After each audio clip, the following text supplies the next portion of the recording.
जय हिंद साथियों। शुरू करते हैं 28 दिसंबर 2024 के डेली करंट अफेयर्स एनालिसिस का।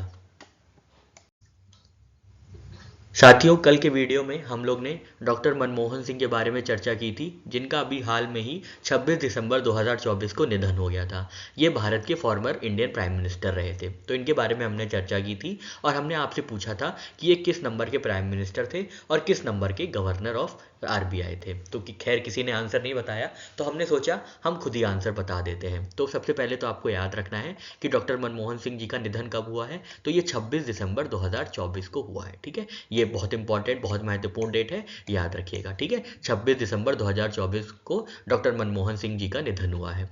साथ ही साथ आप ये बताइए, रतन टाटा साहब जो थे, जिनका भी हाल में ही निधन हुआ था, उनकी उनका किस दिन निधन हुआ था, उस किस डेट को उनकी डेथ हुई थी, आपको ये बताना है। ठीक है, तो ये भी आप बताइएगा। प्लेस ऑफ पासिंग क्या थी, तो नई दिल्ली में ही इनका निधन हो गया था। ठीक है, याद रखिएगा, नई दिल्ली में निधन हो गया था डॉक्टर मनमोहन सिंह जी का। इनका बर्थ देखें तो कब हुआ था, तो 16 सितंबर 1932 इनका जन्म हुआ था। और ये कहाँ पे जन्मे थे, इनका बर्थ प्लेस क्या है, तो गाह, वेस्ट पंजाब एक जगह है जो कि आज पाकिस्तान में है। ठीक है, ब्रिटिश इंडिया में पहले थी, अब पाकिस्तान में है। तो वेस्ट पंजाब में डॉक्टर मनमोहन सिंह जी का जन्म हुआ था। करियर की बात देखें तो ये 13वें नंबर के प्राइम मिनिस्टर थे। ठीक है, 13 प्राइम मिनिस्टर थे इंडिया के। ठीक है, बाकी ये सारी चीज़ें हमने देखी थी, वो चीफ इकोनॉमिक एडवाइजर कब हुए। हमने आपसे ये पूछा था कि वो कौन से नंबर के गवर्नर थे, तो वे 15 गवर्नर थे आरबीआई के। ठीक है, 15वें गवर्नर थे आरबीआई के। किस सन से किस सन के बीच, तो 1982 से 1985 के बीच। ठीक है, और फाइनेंस मिनिस्टर किसके किसके बीच रहे, तो 1991 से 1996 तक फाइनेंस मिनिस्टर रहे थे। ठीक है, बुक्स कौन कौन सी लिखी है इन्होंने, तो एक बुक लिखी थी, India export trends and prospects for self sustain growth, 1964 में। ठीक है, तो ये बात, कुछ इंपॉर्टेंट बात है डॉक्टर मनमोहन सिंह जी के बारे में, आपको ध्यान में रखनी है।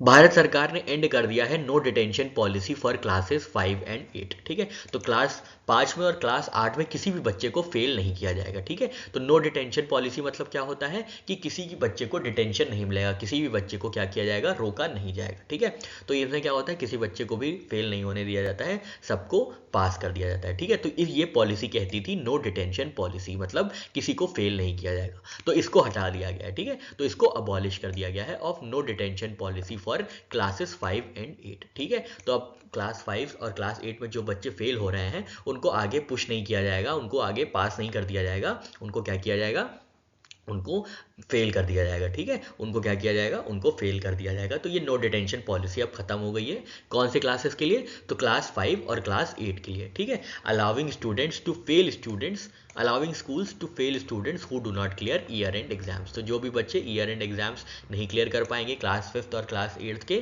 उनको क्या किया जाएगा, उनको फेल डिक्लेयर कर दिया जाएगा, उनको आगे पास नहीं होने दिया जाएगा। ठीक है, तो ये बात याद रखिएगा। अभी तक क्या होता था, अभी तक जो भी बच्चे क्लास 5 और क्लास 8 के जितने भी बच्चे थे, सबको पास कर दिया जाता था, चाहे कोई फेल हो रहा हो, चाहे कोई टॉप कर रहा हो, चाहे कैसे मार्क्स हो, उनको आगे पास कर दिया जाता था। ठीक है, कहाँ कहाँ पे एप्लीकेबल है, तो जितने भी सेंट्रल स्कूल्स हैं, केंद्रीय विद्यालय हैं, जवाहर नवोदय विद्यालय हैं, सैनिक स्कूल जो कि मिनिस्ट्री ऑफ डिफेंस के अंदर आते हैं, एकलव्य मॉडल रेजिडेंशियल स्कूल, ये जितने भी गवर्नमेंट स्कूल्स हैं वहाँ पे ये पॉलिसी लागू की जाएगी। ठीक है, ये कौन सा अमेंडमेंट लाया है, तो right of children to free and compulsory education, RTE act 2009 के अंतर्गत ये अमेंडमेंट किया गया है। ठीक है, तो आरटीई अमेंडमेंट एक्ट 2024 के अंदर क्या किया गया है, नो डिटेंशन पॉलिसी को अबॉलिश कर दिया गया है।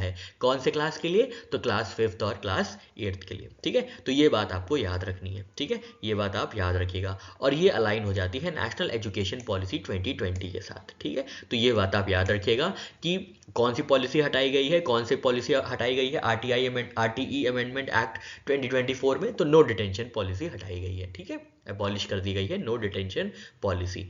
किन क्लास के बच्चों के लिए, तो क्लास 5 और क्लास 8 के लिए। सेंटेनरी सेलिब्रेशन किया जा रहा है नेताजी सुभाष चंद्र बोस इंटरनेशनल एयरपोर्ट का। ठीक है, तो 100 साल पूरे हो चुके हैं नेताजी सुभाष चंद्र बोस इंटरनेशनल एयरपोर्ट के। ठीक है, तो ये बात आप याद रखिएगा। कौन सा एयरपोर्ट अपना शताब्दी वर्ष मना रहा है, सेंटेनरी सेलिब्रेट कर रहा है, तो नेताजी सुभाष चंद्र बोस। ये कहाँ पे है, तो ये वेस्ट बंगाल में। ठीक है, ये वेस्ट बंगाल में है।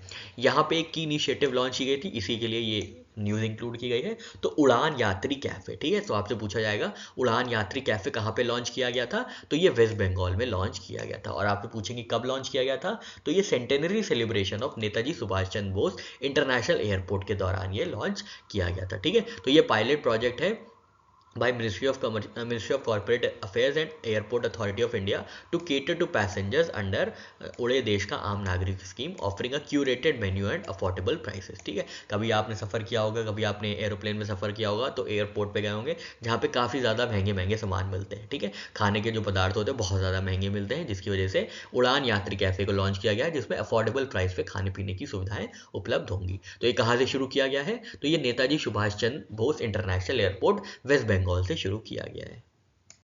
यूथ को लैब का 7th एडिशन 7वां संस्करण शुरू किया गया है यूथ को लैब नेशनल इनोवेशन चैलेंज का, ठीक है। अभी हम लोग सारी चर्चा करते हैं कि यूथ को लैब क्या है।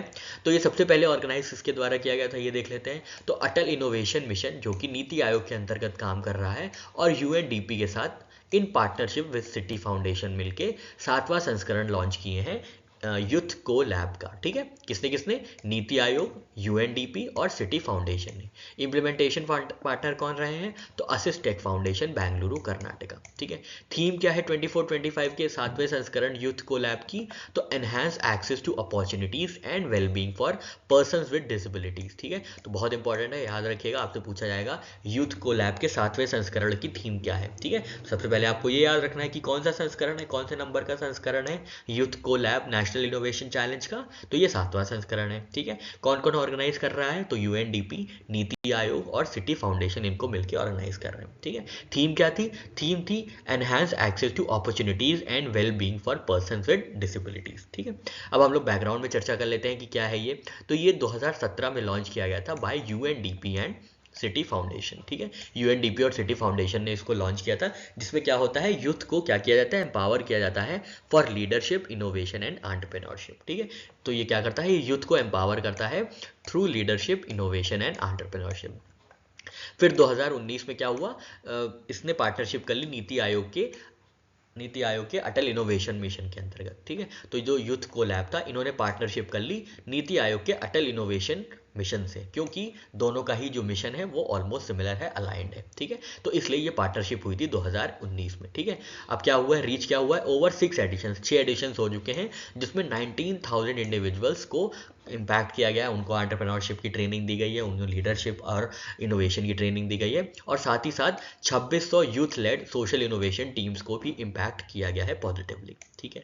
बात करते हैं यूथ को लैब नेशनल इनोवेशन चैलेंज की। तो इनका टारगेट ग्रुप होगा 18 से 32 वर्ष, 18 से 32 वर्ष के जितने भी लोग हैं जो इनोवेशन की तरफ काम कर रहे हैं, जो एंटरप्रेन्योरशिप की तरफ बढ़ रहे हैं, उनको यूथ को लैब की तरफ से सपोर्ट मिलेगा। क्या क्या होगा, inclusive and accessible assistive technology provide की जाएगी, एजुकेशनल टेक्नोलॉजी और स्किलिंग सॉल्यूशंस प्रोवाइड किए जाएंगे, साथ ही साथ केयर मॉडल भी प्रोवाइड किए जाएंगे, ठीक है। साथ ही साथ सपोर्ट मिलेगा किसको, for 30 to 35 early age startups, कुछ 30-35 जो अर्ली एज स्टार्टअप होंगे, जो अभी शुरू ही होंगे, उनको भी क्या होगा, उनको कुछ पैसे मिलेंगे, सीड ग्रांट मिलेगा फॉर स्केलिंग, ठीक है। तो ये बात आप याद रखिएगा 7वें संस्करण यूथ को लैब नेशनल इनोवेशन चैलेंज 24-25 के बारे में।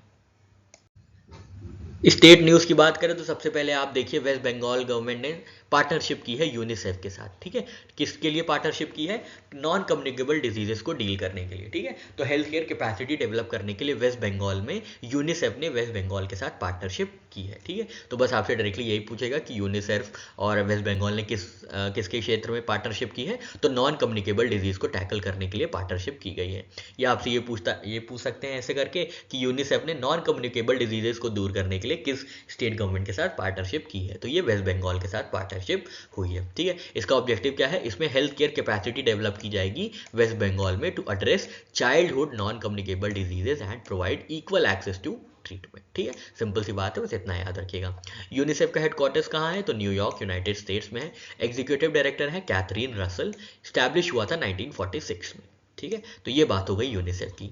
नेक्स्ट स्टेट की बात करें तो उत्तर प्रदेश और जापान ने एमओयू साइन किया है, ठीक है। तो ये बात याद रखिएगा, कौन कौन सी पार्टीज है, तो उत्तर प्रदेश के चीफ मिनिस्टर साहब और यामाना शाही गवर्नर कोतारो नागासाकी ने ये पार्टनरशिप की है, ठीक है। तो ये बात आप याद रखिएगा, बहुत पर्टिकुलर वर्ड है, बहुत पर्टिकुलर ये गवर्नर साहब हैं, जो कि एक टेरिटरी है यामानाशी गवर्नर कोतारो नागासाकी जी ने ये पार्टनरशिप की है। ठीक है, तो ये बात आप याद रखिएगा किसके साथ की है, आपको डायरेक्टली यही पूछेगा कि किसके साथ ये पार्टनरशिप हुई है यूपी की। ठीक है, तो आपको शिकोको दे देगा, क्यूशू दे देगा, ठीक है, कुछ भी दे सकता है, टोक्यो दे सकता है। ठीक है, तो आपको याद रखना है ये यामानाशी है। ठीक है, यामानाशी परफेक्चर जापान के साथ उत्तर प्रदेश ने पार्टनरशिप की है। क्या होगा इसके अंतर्गत, इसके अंतर्गत स्ट्रॉन्ग इकोनॉमिक टाइज को बढ़ावा मिलेगा, कोलैबोरेट किया जाएगा जापानीज कंपनीज के साथ ही साथ स्ट्रेटेजिक और ग्लोबल पार्टनरशिप बढ़ेगी इंडिया और जापान के बीच। ठीक है, तो आपको याद रखना है यूपी ने किसके साथ पार्टनरशिप की है, तो यामानाशी परफेक्चर के साथ पार्टनरशिप की है। ठीक है,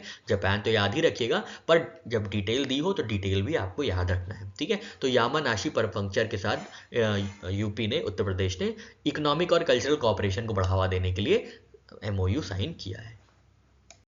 स्पोर्ट्स सेक्शन की बात करें तो admiral cup selling regatta 2024 host किया गया था इंडियन नेवी द्वारा।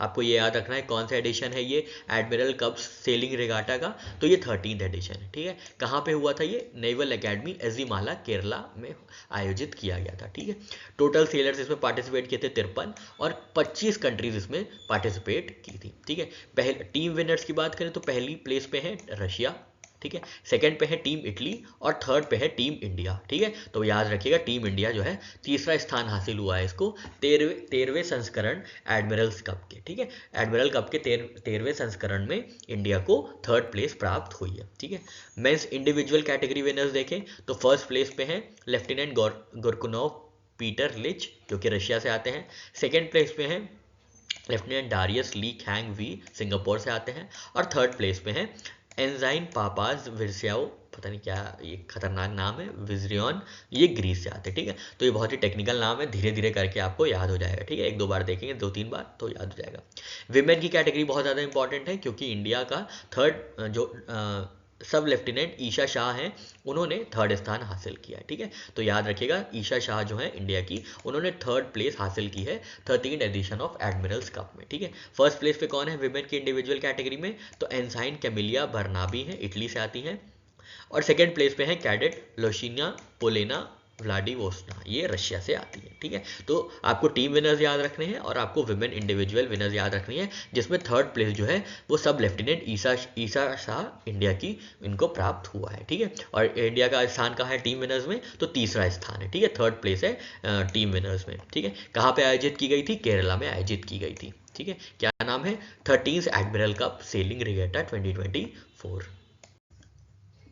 नेक्स्ट चर्चा करेंगे हम लोग 6 पॉइंट एग्रीमेंट की। तो 6 पॉइंट एग्रीमेंट साइन हुआ है इंडिया और चाइना के बीच। ठीक है, तो ये कब कहाँ पे हुआ था, तो 23rd मीटिंग थी स्पेशल रिप्रेजेंटेटिव्स और चाइना इंडिया बाउंड्री कमीशन की, उन्होंने 6 पॉइंट एग्रीमेंट साइन किया है। ठीक है, कहाँ पे हुआ है ये, बीजिंग चाइना में ये साइन की गई। ठीक है, कंफ्यूज मत होइएगा कि ये इंडिया में साइन की गई है, ये बीजिंग चाइना में साइन की गई है। ठीक है, सिग्नेटरीज कौन कौन से रहे, तो इंडिया की तरफ से अजीत डोवल साहब हैं जो कि NSA हैं, और चाइना की तरफ से वैंग यी जो वहाँ के फॉरेन मिनिस्टर हैं। ठीक है, की एग्रीमेंट्स क्या क्या हुआ है, तो 6 पॉइंट एग्रीमेंट है। तो ये क्या क्या है, इसमें कैलाश मानसरोवर यात्रा रिज्यूम की जाएगी, resumption of Nathula border trade, cross border river cooperation, building trust and boundary issues. ठीक है, तो ये कुछ बातें होंगी 6 पॉइंट एग्रीमेंट्स के अंदर। ठीक है, तो अब यहाँ पे आप देख लीजिएगा कि 6 पॉइंट एग्रीमेंट किसके साथ साइन किया गया है, तो ये इंडिया ने साइन किया है चाइना के साथ। कहाँ किया है, बीजिंग चाइना में ये साइन किया गया था। किसने किया है, तो अजीत डोवल साहब ने ये साइन किया है। ठीक है, तो ये 3 बातें मुख्य बातें आपको याद रखनी है।